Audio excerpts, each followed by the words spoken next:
Haven't heard from a new country this week, friends. We've still got hung up on a 113 countries as our latest country.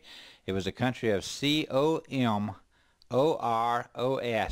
I think we'd mentioned that on the last program, 113th country.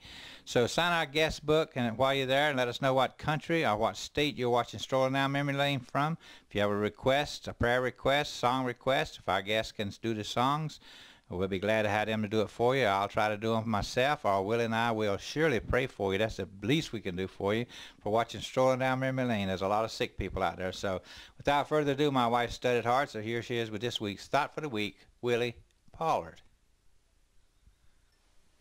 Well, folks, we do trust that you're enjoying the program so far today. And if you've noticed, we have rather dull colors on the program today. I guess you've noticed Billy's bright red jacket, and my red sweater, I think, is even a little bit brighter. But anyhow, we enjoy shopping and coming up with some bright colors, and I hope that you enjoy our outfits as well as our program. Today I want to talk to you about a glimmer of hope. Cindy had taken a few minutes one afternoon to sit down in her recliner, and she was thinking about all the things that had happened over the past 6 months. It had been a hard 6 months for her. To start out, she had lost her best friend.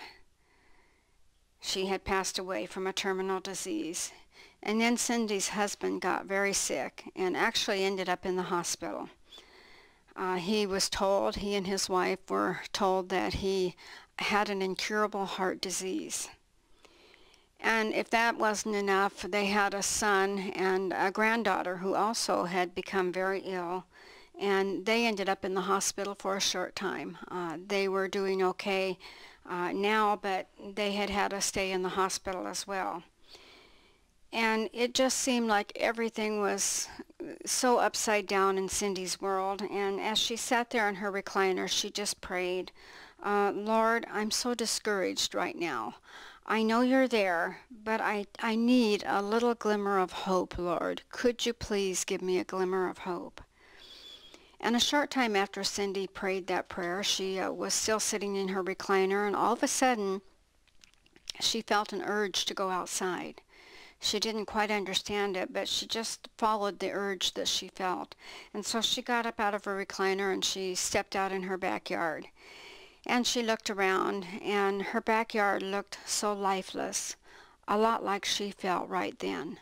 The trees were all turning brown, and the leaves had shed off of them. The grass was all brown, and it just looked lifeless.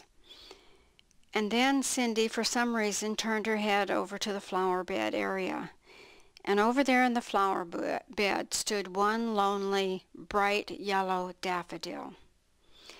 And as Cindy looked at that, she began to cry. Tears flowed down her cheeks. And she bowed her head and she said, "Thank you, Lord, for that glimmer of hope." You see, Cindy realized that if that little flower could make it during a cold, windy day, then she surely could make it through the stormy times in her life with the help of the Lord. She knew she couldn't do it any other way, but she knew the Lord had her come out to her backyard for a reason. In Psalm chapter 62 and verse 8, we read these words, "Trust in Him at all times. Pour out your heart before Him. God is our refuge." And I'm so thankful that God is there for a refuge for us if we will just turn to Him. And you know, I think we all get discouraged at times, and we all forget to look up and to know that God sees and knows all, and He is with us. He says He will never leave us nor forsake us, if we can just remember that and not let Satan tempt us to be discouraged. And I want to share with you this thought. No one is hopeless whose hope is in God, and how true that is. Thank you.